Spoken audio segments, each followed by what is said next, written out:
꽃님이님들 지금 이 순간 금값 보고 겁먹으셨다면 나중에 가장 비싼 가격에서 다시 관심 갖게 될 가능성이 큽니다.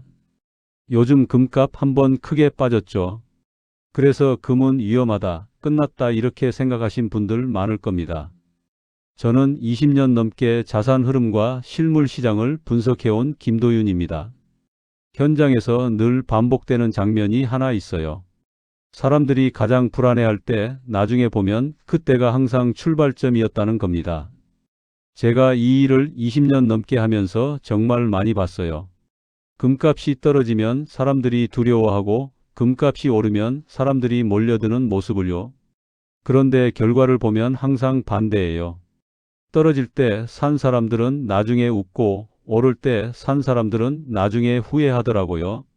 지금은 금리 인하 이야기가 흔들리고 정치 뉴스는 잠잠해지고 금에 대한 관심도 식어 있습니다. 뉴스에서 금 이야기 하나요? 잘 안 하죠. 주변에서 금 투자 이야기 들리나요? 거의 없을 겁니다. 그런데 바로 이 구간에서 조용히 준비한 사람과 뉴스가 다시 떠들썩해질 때 들어온 사람의 차이는 몇 년 뒤 결과로 확연히 갈립니다. 이게 투자의 아이러니예요. 조용할 때 사야 하는데 사람들은 시끄러울 때 사고 싶어 하거든요. 오늘은 금값 폭락이 왜 끝이 아니라 과정인지, 그리고 지금 어떤 기준으로 접근해야 후회하지 않는지 현실적으로 말씀드리겠습니다. 이 주제, 요즘 금 투자 고민하셨다면 댓글로 한 줄만 남겨보세요. 혹시 지금 금값 보면서 고민되시나요? 얼마 전 상담했던 지인 이야기입니다. 60대 후반이신 분인데 뉴스에서 금값 빠졌다는 얘기 듣고 괜히 샀다가 손해볼까봐 무섭다고 하시더군요. 그분이랑 얘기하다 보니까 재미있는 패턴이 보였어요. 2년 전, 3년 전 금값이 연일 최고치 찍을 때는 그때는 꼭 사야 할 것 같았다는 겁니다. 텔레비전에서 금값 최고가 경신했다. 금값 또 올랐다. 이런 뉴스 나올 때 말이죠. 그때는 지금 안 사면 큰일 날 것 같았대요. 그런데 막상 떨어지니까 겁나서 못 사겠다는 거예요.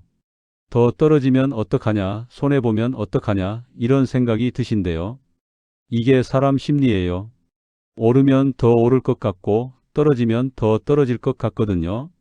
이 이야기를 끝까지 들어야 전체 흐름을 알 수 있습니다. 막상 그분 통장을 보면 비쌀 때는 못 사고 빠질 때는 겁나서 못 사고 결국 아무것도 안 한 상태가 계속 반복되고 있었어요. 3년째 똑같은 고민만 하고 계신 거죠.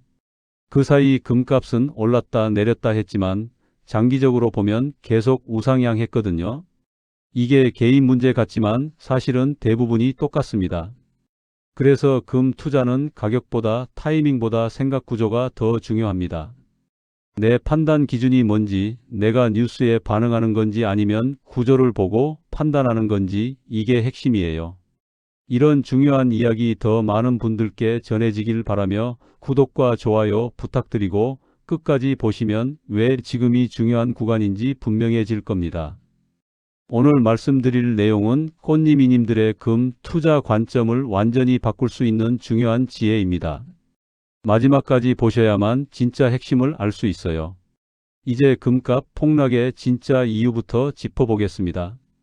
최근 금값 급락은 금의 가치가 무너진 게 아닙니다. 이 부분을 정확히 이해하셔야 해요. 금이라는 자산 자체가 문제가 생긴 게 아니라는 거죠. 미국 통화 정책 발언과 지정학적 긴장 완화로 단기 불확실성이 줄어들며 나타난 심리 반응이었습니다. 연준 의장이 금리 인하 속도를 조절하겠다고 발언하니까 시장이 반응한 거예요. 그리고 중동 긴장이 좀 완화되는 것처럼 보이니까 안전자산 수요가 줄어든 거죠. 이건 금이 나빠진 게 아니라 단기 심리가 바뀐 겁니다. 제가 만난 67세 정태호님은 폭락 뉴스를 보고 매수를 포기했습니다. 텔레비전에서 금값 급락했다. 금 투자 위험하다. 이런 뉴스 보시고 완전히 겁먹으신 거예요. 알고 보니 그분이 포기한 시점이 딱 바닥이었어요. 그 이후로 금값이 다시 올랐거든요. 가격이 아니라 원인을 먼저 보셔야 합니다. 왜 떨어졌는지를 봐야 해요. 금의 본질적 가치가 훼손됐는지 아니면 단기 심리 변화인지 이걸 구분할 줄 알아야 합니다.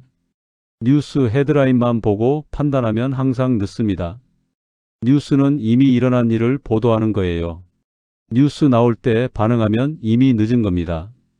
꽃님이님들은 원인을 보고 계신가요? 가격만 보고 계신가요? 한번 생각해 보세요. 금값 차트만 들여다보고 계시진 않나요? 다음으로 중요한 건 금리 인하 사이클입니다. 시점이 늦춰질 수는 있어도 방향이 바뀐 건 아닙니다. 연준이 금리 인하 속도를 조절한다는 거지 금리를 다시 올린다는 게 아니거든요. 큰 방향은 여전히 금리 인하예요. 금리 인하 이후에는 유동성 확대와 인플레이션 우려가 반복돼 왔습니다. 역사를 보면 항상 그랬어요. 금리를 내리면 돈이 풀리고 돈이 풀리면 물가가 오르고 물가가 오르면 금값도 오릅니다. 이게 패턴이에요. 64세 이경수님은 단기 뉴스에 흔들려 타이밍을 놓쳤습니다. 금리 인하가 늦춰진다는 뉴스 하나 보시고 금 투자를 포기하신 거예요. 그런데 6개월 후에 보니까 결국 금리는 내려갔고 금값은 다시 올랐어요. 단기 변동에 속은 거죠. 한 번의 결정이 아니라 흐름으로 보세요. 한 달, 2달 뉴스에 일희일비하지 마시고 큰 흐름을 보셔야 합니다. 한 달, 2달의 변동에 인생 자산을 맡기면 안 됩니다. 투자는 단기 게임이 아니거든요. 꽃님이님들은 1년, 3년 관점으로 보고 계신가요? 아니면 한 달 차트만 보고 계신가요? 그 다음으로 트럼프 변수입니다. 정치 리스크는 사라지지 않습니다. 트럼프가 재선되든 안 되든 미국과 중국의 무역 갈등은 계속될 겁니다. 관세와 무역 갈등은 반복되는 장기 변수입니다. 이건 트럼프 개인의 문제가 아니라 미국과 중국 구조의 문제거든요. 실제로 보세요. 바이든이 집권했을 때도 대중국 정책은 크게 안 바뀌었잖아요. 관세는 그대로 유지됐고 기술 제재도 계속됐어요. 이게 미국의 전략이에요. 누가 대통령이 되든 중국 견제는 계속됩니다. 70세 박영준님은 정치 뉴스가 잠잠해졌을 때 방심했습니다. 트럼프 뉴스가 좀 조용해지니까 이제 안정됐다고 생각하신 거예요. 그런데 몇 달 후 관세 폭탄 뉴스가 터지고 금값이 급등했죠. 그때 다시 후회하셨대요. 불확실성이 없어질 거란 기대를 버리세요. 세상은 항상 불확실합니다. 안정된 세상은 투자 타이밍을 주지 않습니다. 모든 게 완벽하게 안정되면 자산 가격이 이미 다 올라 있어요. 불확실할 때가 기회거든요. 지금 세상이 정말 안전해졌다고 느끼시나요? 우크라이나 전쟁은요? 중동 상황은요? 대만 문제는요? 여전히 불확실성 투성이에요. 여기서 중요한 지표 하나 말씀드릴게요. 김치 프리미엄입니다.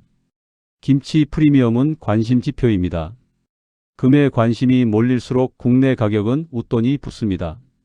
해외 금값보다 국내 금값이 비싸지는 거예요. 왜냐하면 사려는 사람이 많으니까요. 반대로 지금은 김치 프리미엄이 거의 없어요. 심지어 마이너스일 때도 있습니다. 이게 뭘 의미하냐면 국내에서 금에 대한 관심이 거의 없다는 거예요. 사람들이 금을 안 사고 있다는 증거죠. 62세 최미정님은 프리미엄 붙은 시기에 들어와 손해를 봤습니다. 2020년 코로나 때 금값 급등하고 김치 프리미엄이 10%씩 붙을 때 사신 거예요. 그러니까 출발부터 10% 비싸게 산 겁니다. 그 프리미엄을 회복하는 데만 1년이 걸렸대요. 사람들 조용할 때 준비하세요. 남들 다 이야기할 때는 이미 늦은 경우가 많습니다. 지금 주변에서 금 이야기 많이 하나요? 거의 안 하죠? 그럼 지금이 기회일 수 있어요. 마지막으로 앞으로의 금값 변동성에 대해 말씀드리겠습니다. 금은 앞으로 더 크게 오르고 더 크게 흔들릴 수 있습니다. 왜냐하면 중앙은행의 실물금 매입으로 시장 유통량이 계속 줄고 있습니다. 세계 중앙은행들이 금을 계속 사들이고 있어요. 중국, 러시아, 인도, 터키 이런 나라들이 매년 수백 톤씩 금을 사고 있습니다. 달러 의존도를 낮추려는 전략이죠. 중앙은행이 사면 시장에 도는 금이 줄어요. 공급이 줄어드는 겁니다. 공급이 줄어들면 가격 변동성이 커집니다. 조금만 수요가 늘어도 가격이 확 뛰고 조금만 수요가 줄어도 가격이 확 빠지는 거예요. 이게 앞으로 반복될 겁니다. 69세 오상훈님은 변동성을 공포로만 받아들였습니다. 금값 오르내리는 거 보면서 너무 스트레스 받으셔서 결국 다 팔아버리셨어요. 그런데 몇 달 후 금값이 또 급등했죠. 변동성을 못 견뎌서 기회를 놓치신 겁니다. 변동성은 구조의 결과임을 이해하세요. 변동성이 큰 건 금이 불안정해서가 아니라 시장 구조가 그렇게 만들고 있는 겁니다. 출렁임을 못 견디면 금 투자는 어렵습니다. 하락이 와도 버틸 준비가 되어 있나요? 이게 가장 중요한 질문입니다. 금 투자는 단기로 할 게 아니에요. 최소 3년, 5년 관점으로 봐야 합니다. 그 사이 오르고 내리는 건 당연한 거예요. 그걸 견디지 못하면 금 투자하시면 안 됩니다. 이제 어떻게 접근해야 하는지 현실적인 방법을 말씀드리겠습니다. 많은 분들이 금 투자하면 금은방 가서 금괴 사는 걸 떠올리세요. 그런데 실물 금은 공임, 부가세, 매매 차익 부담이 큽니다. 금은방 가서 금 사면 일단 부가세 10%가 붙어요. 거기다 공임비까지 하면 15% 가까이 웃돈을 내고 사는 겁니다. 팔 때도 문제예요. 금은방에서 다시 사줄 때 할인해서 사거든요. 그러니까 사고 팔 때 왕복으로 20% 가까이 손해보는 거예요. 처음부터 실물로 접근하면 진입 장벽이 높습니다. 초보자는 ETF부터 시작해도 충분합니다. 지금 금 투자 어렵게 느껴지시나요? ETF는 주식처럼 사고 팔 수 있어요. 증권 계좌만 있으면 됩니다. 수수료도 거의 안 들고 소액으로도 가능하고 언제든 팔 수 있어요. ETF는 소액으로도 가능합니다. 몇만 원부터 시작할 수 있어요. 실물금은 최소 한돈, 10돈 이런 단위로 사야 하니까 목돈이 필요하잖아요. 그런데 ETF는 일주만 사도 되거든요. 부담 없이 시작할 수 있는 거죠. 다만 주의할 점이 있습니다. 단기 매매로 접근하면 의미가 없습니다. ETF가 편하다고 해서 주식처럼 오늘 사고 내일 파는 식으로 하시면 안 돼요. 금은 장기 자산입니다. 최소 1년, 3년은 보고 가져가셔야 해요. 분할로 천천히 접근하세요. 한 번에 사려고만 하셨나요? 많은 분들이 한 번에 큰 돈을 넣으려고 하세요. 그런데 그게 부담되니까 계속 미루게 되는 거예요.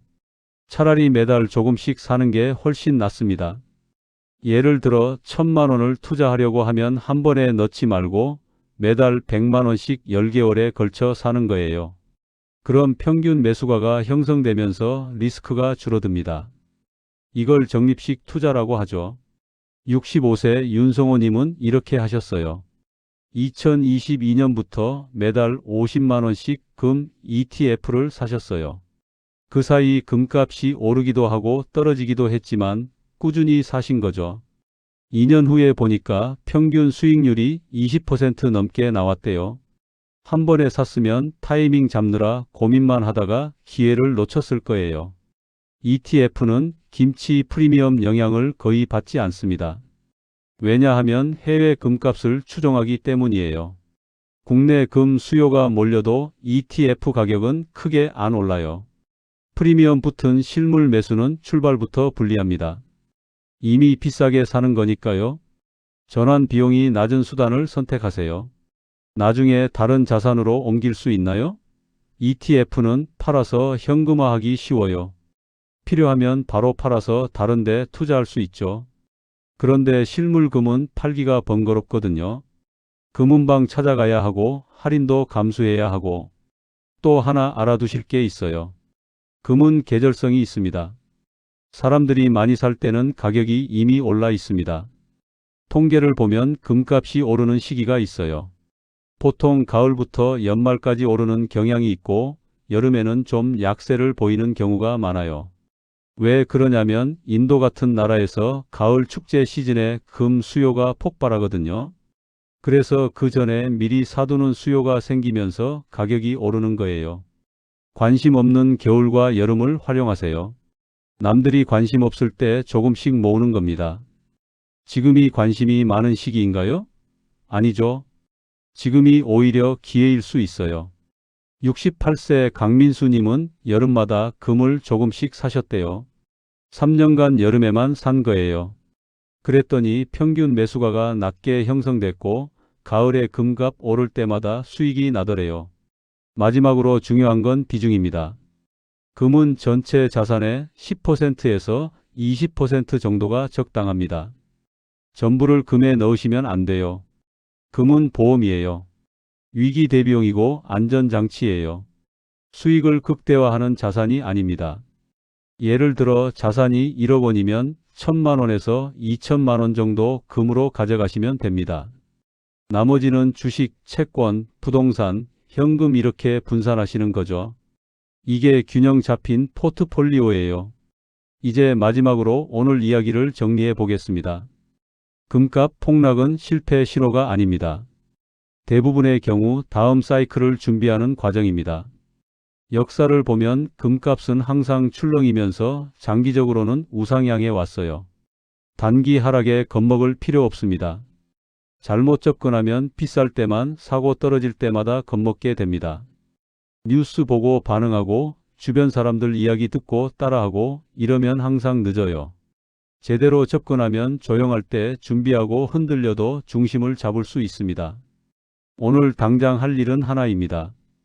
금을 살지 말지가 아니라 내가 가격에 반응하고 있는지 구조를 보고 판단하고 있는지 스스로 점검해 보는 겁니다. 종이에 한번 써보세요. 내가 왜 금을 사려고 하는지 아니면 왜 안 사려고 하는지 말입니다. 가격이 떨어져서 무섭다면 그건 가격에 반응하는 거예요. 구조를 보고 판단하는 게 아니죠. 반대로 금리 인하 방향성, 지정학 리스크, 중앙은행 매입 이런 걸 보고 판단한다면 제대로 접근하는 겁니다. 금 투자의 핵심은 타이밍이 아니라 꾸준함입니다. 한 번에 크게 사려고 하지 말고 매달 조금씩 모으세요. ETF로 시작하면 부담 없습니다. 월 10만원, 20만원부터 시작하셔도 돼요. 3년, 5년 모으면 의미 있는 자산이 됩니다. 그리고 절대 욕심내지 마세요. 금으로 큰돈 벌겠다는 생각 버리시고 자산 방어 수단으로 접근하세요. 전체 자산의 10%에서 20%면 충분합니다. 나머지는 다른 자산에 분산하시고요. 노후에도 끊임없이 공부해야 한다는 하하. 본 영상에서 다루는 주제는 투자 권유도 절대 아니며 각 개인의 투자 판단에 대한 책임을 지지 않습니다. 같이 배우면서 알아보자의 취지입니다. 더 좋은 내용이 있거나 다른 정보가 있다면 저에게도 말씀 주시면 감사히 생각합니다. 다음 영상에서는 집도 연금도 믿지 않게 되는 돈 없는 노후가 참 슬플 거예요. 진짜 돈이 행복의 기준 1순위다가 아니지만 아이러니하게도 돈 앞에서 울고 돈 앞에서 웃는 그런 삶이 참. 이 이야기가 남 얘기 같지 않다면 꽃님이님들 생각을 댓글로 꼭 남겨주세요. 지금 금 투자 고민 중이신 분들, 이미 금 투자하고 계신 분들, 궁금한 점 있으신 분들 모두 댓글로 나눠주시면 다음 영상에 반영하도록 할게요. 꽃님이님들의 질문이 다른 분들한테도 큰 도움이 될 수 있거든요. 그리고 저도 많이 공부 중입니다. 어떻게 하면 노후를 꽃길을 빨리빨리 걸을지요. 다같이 꽃길 걷는 그날까지 파이팅입니다.